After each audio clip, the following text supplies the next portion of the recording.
Hi everyone, welcome to my top 10 favourite slashers of all time. So yes, we are back once again with another list on the channel this time around. Going back to the slashers, recently of course I have been talking about quite a few slashers on the channel with the Friday the 13th, and I've done a full ranking of their series, and yeah, I was just finally in the mood to do my, in general, top 10 favourite slashers, and yeah, to count them down of course, and to, yeah, celebrate slashers on the channel, in this sense. There will be a spoiler warning for this video, so the films that I mentioned in this video, the 10 films that I go through, there will be spoilers within, and because I do need to kind of talk about them a little bit, the kills and all this kind of stuff, in more detail, perhaps specific kind of moments, of these films. So just be warned, there will be spoilers within this video, and when you get to a kind of a film and you haven't kind of seen that film, I guess, probably just I'd recommend just not kind of watching that bit if you don't want to kind of have spoilers, of course. And it will be one per franchise in this video, so just for the sake of this, for making this video, I did move a few things around, and it's not meant to be taken fully seriously, as I usually say in my lists like this, I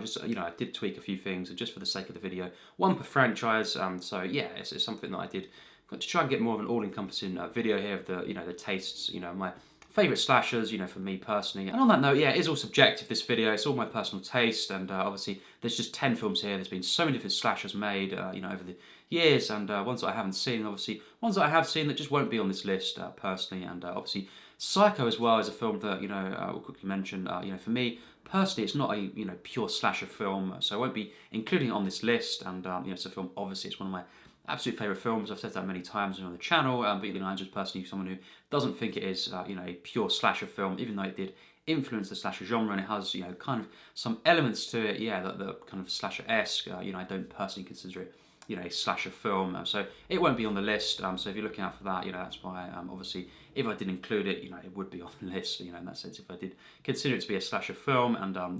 with all that said, let's get into the top 10, and as I say at the end of the video, share your thoughts in the comments, and provide your top 10 rankings, all this kind of stuff, or just some of your favourite, kind of slasher films. That would be great to hear in the comments, and I look forward to, sharing our different top 10s and all our, kind of favourite slasher films. And I won't be giving any honourable mentions, we'll just get straight into the top 10, and at number 10 we have Child's Play. So this film, is one that I've seen many times, as a kid, and I saw it a few times after that as well, and I just really enjoy this film. I think the mixture of comedy and horror, is just so cool, and it's a really wacky film, of course, as we know about this doll that gets possessed by the spirit, the soul of this serial killer, and we have that kind of prologue at the beginning, really full-on kind of nightmarish sequence there, of course, in the shop with all the dolls, and Brad Dourif in this film gets transported, into the doll, and he gives the voice acting to this throughout the rest of the film, and I think the voice acting is great. It's a really kind of menacing voice, and also just so funny, this one. It's really kind of played for laughs a lot of the film, but it's so entertaining, this, and I think there's some moments where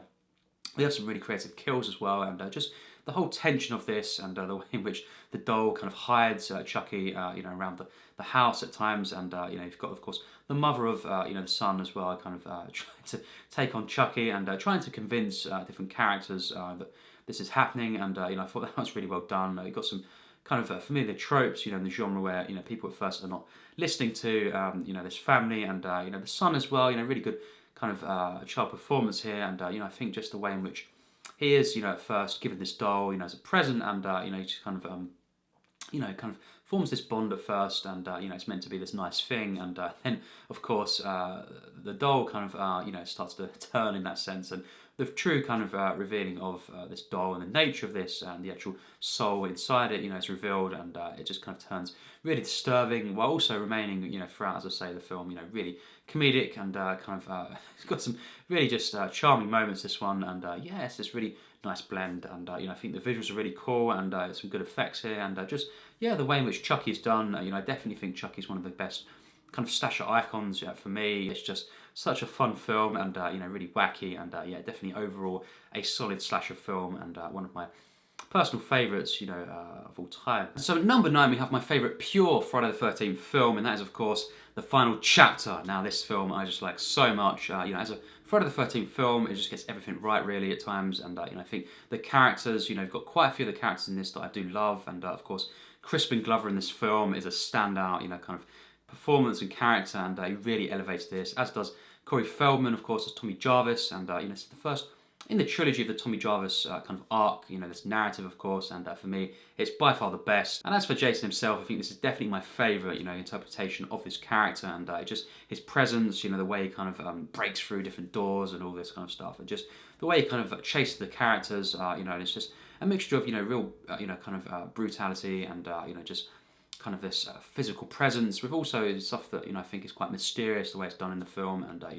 I think Jason as a character in this, they just get it so right, and I think just the way in which he kind of interacts as well with Tommy Jarvis, towards the end of the film, and that kind of final kind of twist there, if you will, or surprise, I think that was just so well done, and just throughout this film, you've got so much charming moments, this is so nostalgic to me, and I watched the first 4 Friday the 13th, as a kid, and I think just great memories of these, films especially. While it hasn't quite got that summery feel of the first 2 films in particular of the franchise, I think it is so well done with the locations, and I think just the feel of this is just still, this really charming 80s feel, and I think it's just after this film, it's definitely, the franchise became very different, and it went in different directions, but this one still has that kind of really charming, nostalgic feel of the first few films, and also, I think it's just so much better overall, in terms of the storytelling, and overall, as an effective kind of horror comedy film, I think this is just definitely my favourite in the franchise, and of all the films in this franchise, it just gets that really good blend, of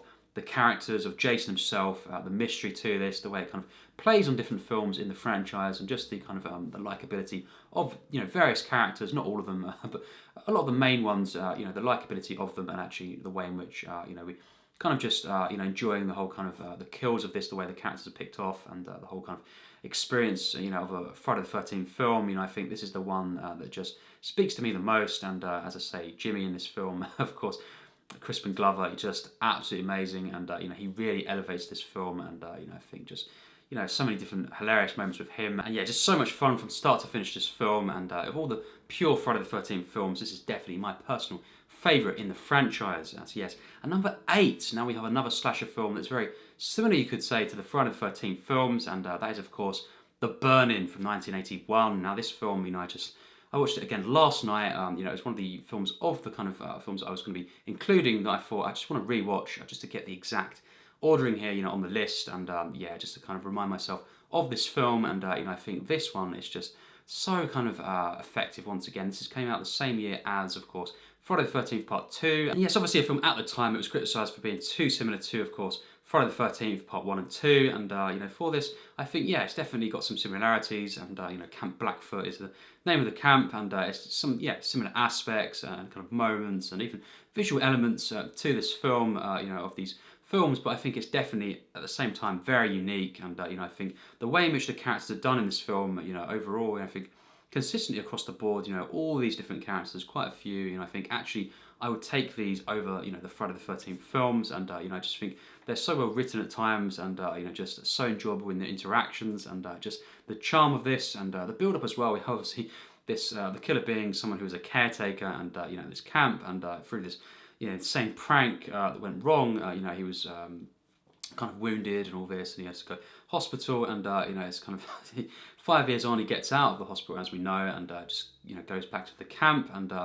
this revenge act, of course, and it's quite a wacky opening of the film, and just the way in which all the characters there kind of putting faces at the window as well. That was so funny, and just different moments in this film that are really strange. Some of the ways the characters act, actually, really at times inconsistent, but in a funny way. But regardless of all that, I think it's just so charming, and the characters overall are just so kind of enjoyable, even though some of them are quite unlikable in the traditional sense. I think they're always entertaining, compelling, and I think the acting at times is really good, and just the visuals to this, the way it's made, the editing. You've got some great kills in this film, and especially the very iconic kill, the kind of middle of the film, and this is just so cool, and I think the way this is edited at times, as I say, it's just so on point, and I think the music as well, to this film is great, and I just think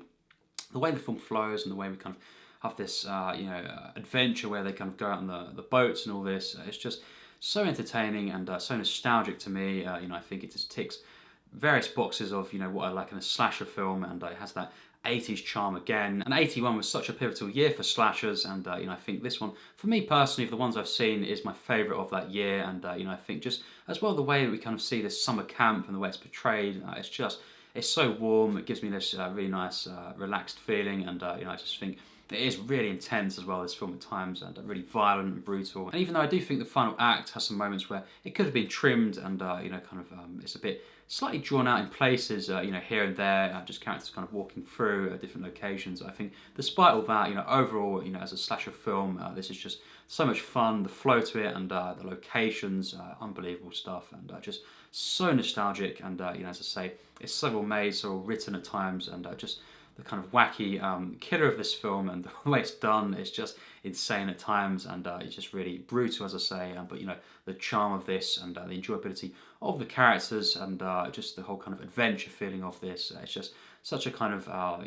enjoyable escapist slasher film. So warm, so charming, and definitely one of my personal favourite slashers, and number 8 on my list. And so at number 7 with a film I've only seen once, but it has stuck with me after all these years, and the experience of it, I just remember quite vividly, and the way I felt about this film from 2018, when I saw this film. And it is a film from 2014, of course, and that is It Follows. Now this film, what can I say, it's just so nostalgic as well, this one, and it's so kind of charming. I love the kind of idea of this, and the way it's just so unique in its execution, and I think just how we have this kind of curse, in a sense, that's kind of passed on between different characters, of course, and the way they eventually try to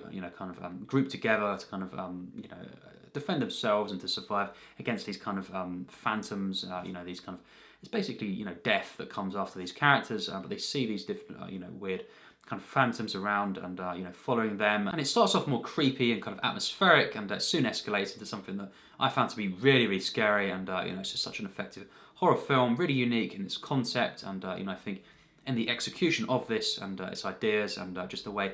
the actors as well are so natural in this film at times. I think it's really definitely one of my favourite slashers, and as again, really unique, this one, and different to the slashers on this list. Something that I really think is one of the most unique modern horror films actually in general, and I think just the way it's written and directed, this film, it's definitely one that stayed with me, as I say, and I think it's definitely one of my favourite slashers. So at number 6, we have a very, very recent film, one that came out in the last few years actually, and directed by Ty West, and that is of course X. Now this film, when I first saw this, it kind of really blew me away actually, and I think overall, this is definitely one of the best slashers. It kind of gets all the characters right, and I think as a really just a film about filmmaking as well. In that sense, it's really inspiring and just kind of feel good. This one. Obviously, these young filmmakers in the 70s kind of making this adult film. In kind of rural part of Texas, and they go to this location. Obviously, nearby we have this house, as we know, with this kind of elderly couple, and all unfolds from there. And when I first saw this, I was quite surprised by the way things turned out, and I think really unique themes in this, and something that I think just in the way it's executed, in the way it's kind of portrayed, this theme, in particular of this elderly couple, and the way in which things turn out for these characters. I think it's really well done, and really just unique in the way it's kind of done in the final act, especially. And I think just these characters, they're so kind of enjoyable in this film. Mia Goth, especially, standout performance in this film. And I do love how Mia Goth is playing both Maxine and Pearl, and this is just so creative, and it was something at first that was kind of throwing me off a bit. I was thinking this is really strange, and I soon realised, and I went into this really unaware of what was going to happen, and it really surprised me in every way. And I think just the way it's directed, the way it's written, and the acting in this film, and just the locations, again, it does tick a lot of the boxes for a slasher film that I kind of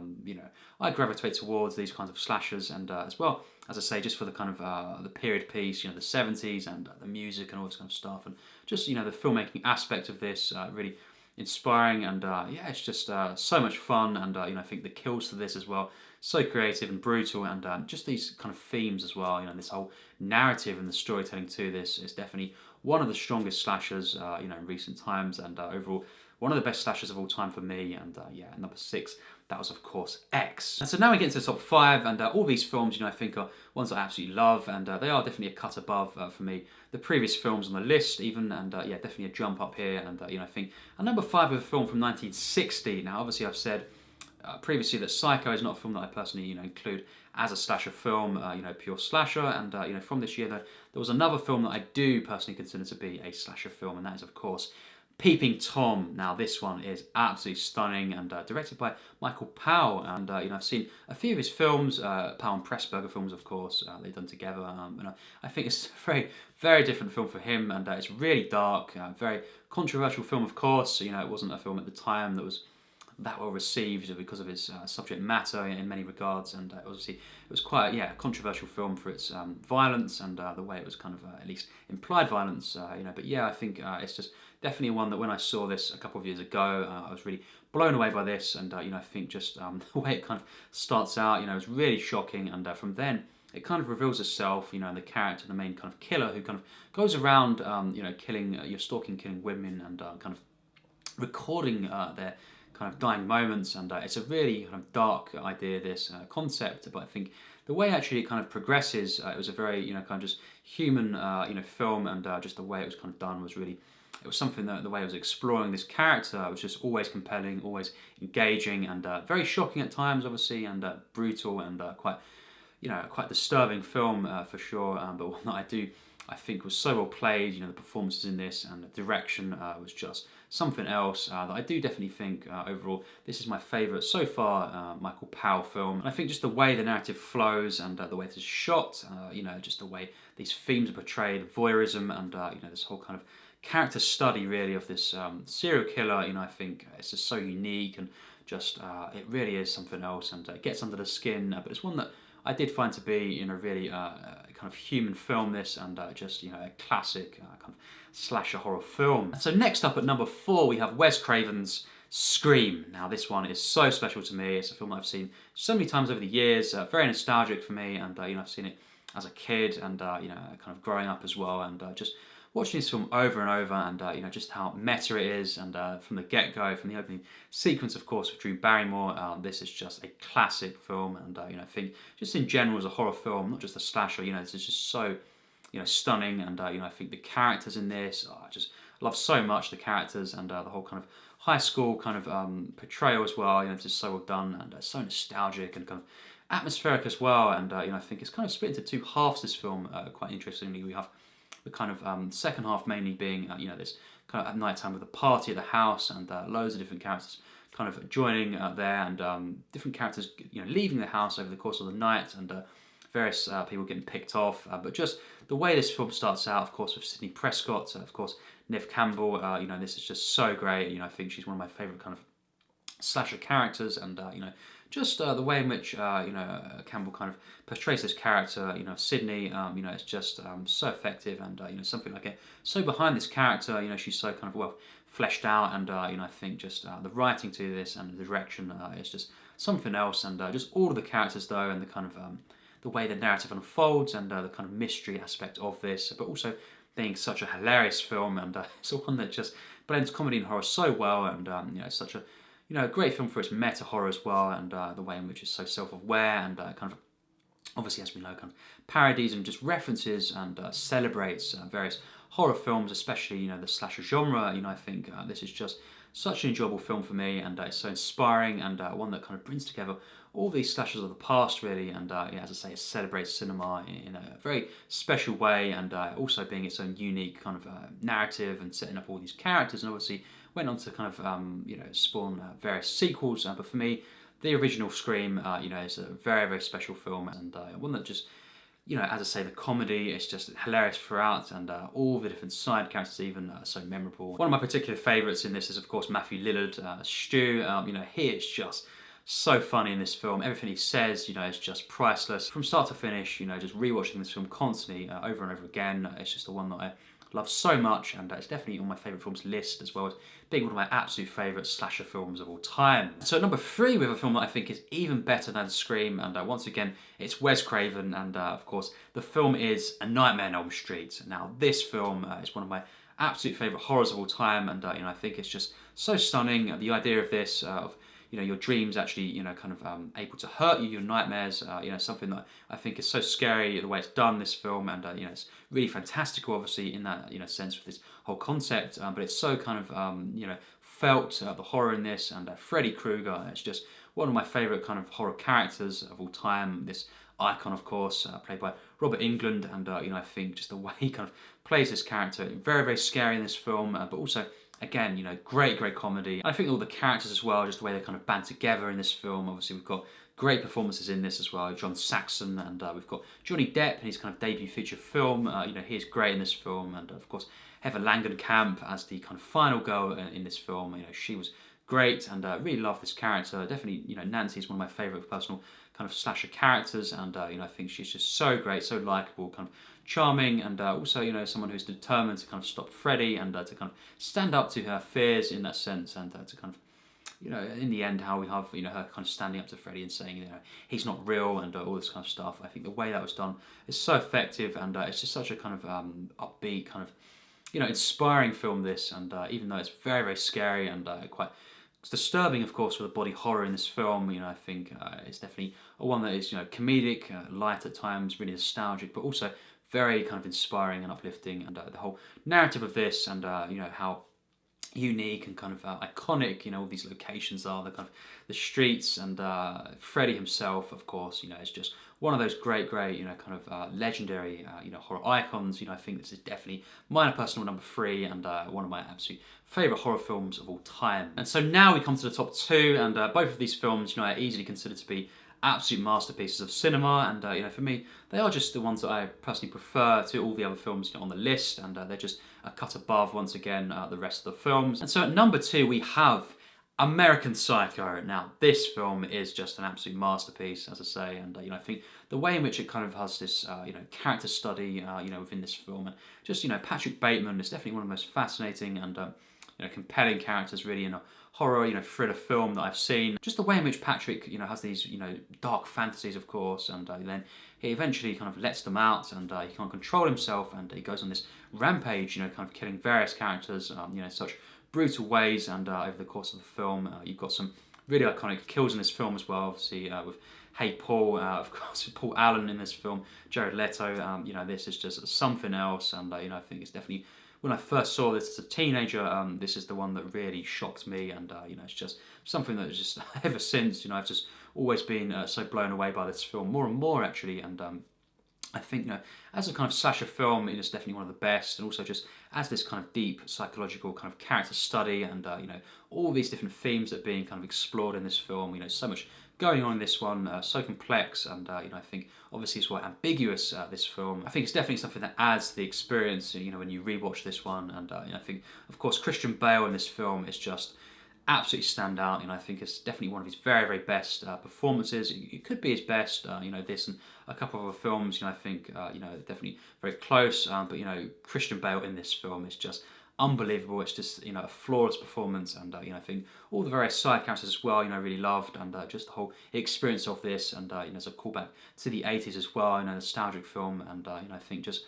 the way in which it's very dark, but also very comedic. It's a hilarious film at times, and I think just Christian Bale, really, he gets everything right in this film with his performance. He really kind of embodies the character, and all the themes and the tone of the film. It's all kind of, it can kind of be summed up in this character, and as a slasher film, obviously, as I say, it's so effective, and definitely one of the very, very best for me. And so at number 1 we have one of the very, very best films for me of all time, and one of the greatest horrors as well in cinema history, and that is of course the Texas Chainsaw Massacre. Now this film is just an absolute masterpiece. Just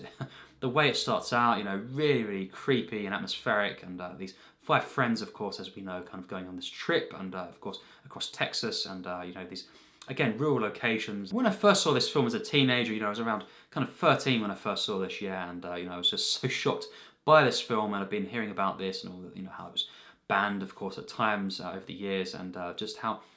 shocking it was meant to be. And when I first saw this, I thought, well, we'll just see what it's like, and I was really hyped to see it, and I'd seen various slasher films and horror films before this, but I saw this, and it just,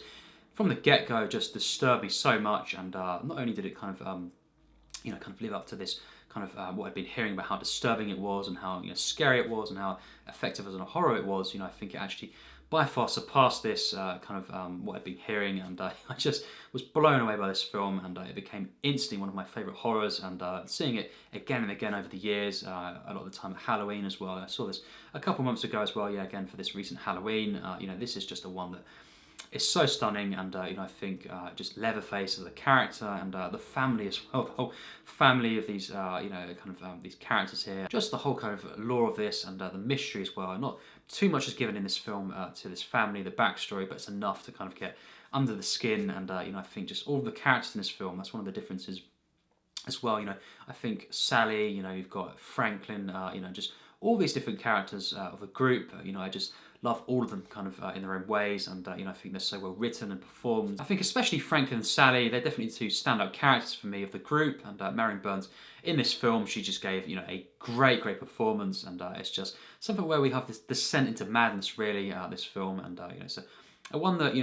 we start off with the hitchhiker. As soon as he comes into the film in this, gets in the van, and they kind of let him in to the van, and kind of does all this weird stuff. From then on, it just never lets up, this film. It becomes more and more intense. This, as I say, descent into madness. Gradually over the course of the film, it becomes more and more nightmarish, more and more intense, and to the point where the final act is just unbearable tension, and just this whole kind of the way it's edited. We're just seeing, Marilyn Burns, of course, her eye and all this kind of stuff just up close. It's just something else. The way this is edited, it's one of the best edited horror films I've ever seen, and it really is a genius piece of art. And I think Tobe Hooper, directing this film so perfectly. It's just a very short film, and I think despite that, it has so much kind of packed into this, and just this whole kind of progression of the narrative, and this family, of course, and just all the characters, and the atmosphere of the locations, and the low budget effect it has, and it's just everything is perfect in this film. It's elevated by the kind of low budget nature of this, and it makes it more